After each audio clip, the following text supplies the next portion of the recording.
Welcome, everybody. My name is Colton, and I'm here with Brian Leeners from Sonoran Desert Copper Corp. Brian, you had your first news release of 2024 on the completion of a sampling program at the 4H project. So maybe you can go over what you guys found. Yeah, Colton, Happy New Year's, by the way. We have a pretty good understanding of what the project presents. We like to call it 4H because people have a hard time with the name.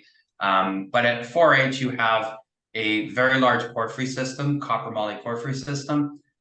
And then there are two areas that are attached to that, which are called the conglomerates. The conglomerates are made up of remobilized copper. So it's copper outside of the coming out of the porphyry system, and then settling into gravels at lower levels. So basically, gravity pulls that copper down through the process of weathering and oxidization, and that copper settles.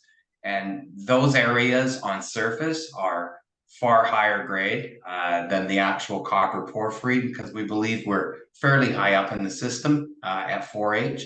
So the focus near term is in those conglomerates on soluble copper and the near term opportunity to put that into production. So this sampling program was two parts.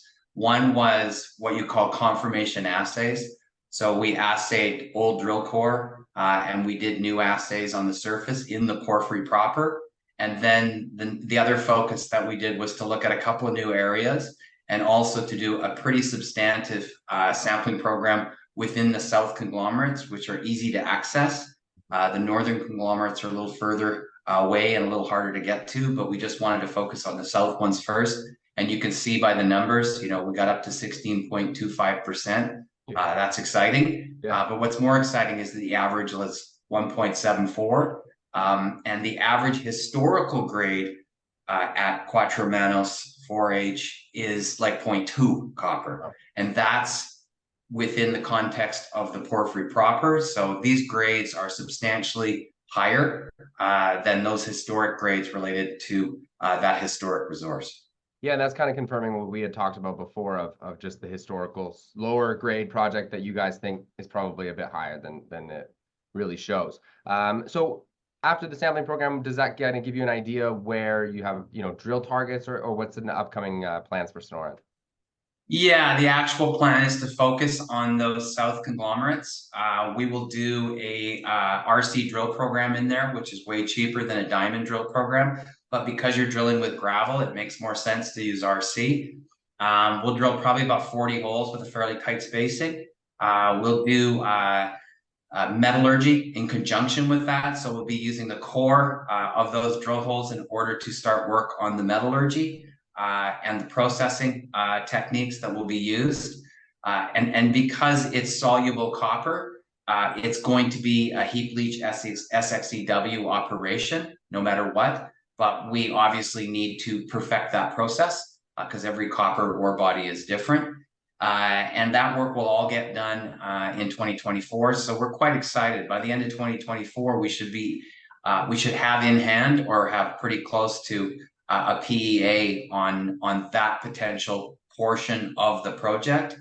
And that's all outside of the actual copper moly porphyry, where the historic drilling and the historic resources. We'll do some drilling in there as well, potentially this year, but it'll be just a few holes in a connective zone between the old resource, the historic resource, and what we call the west zone. What's ironic is none of the drilling to date has really pierced the core of the porphyry or the main body of the porphyry because they were chasing grade inside of a magmatic breccia. And that magmatic breccia system is actually where the entire resource is, that 640 million tons of 0.2 with really good moly though. And our view is as we get closer to the center of this copper core, we're going to get more reflective grade when you come to, or higher grade when you come to a copper core and a porphyry. And we do that, that should lift the overall grade, and obviously that will add to the overall size of this historic resource, which again is already huge at 650 million tons. Yeah, I was gonna say this thing just keeps getting bigger. So thanks for the update, Brian. I'm sure we'll keep updated with you throughout the year, and we're excited to get geared up with this project. So thanks for coming on again, Brian. Thanks, Colton. Appreciate the time.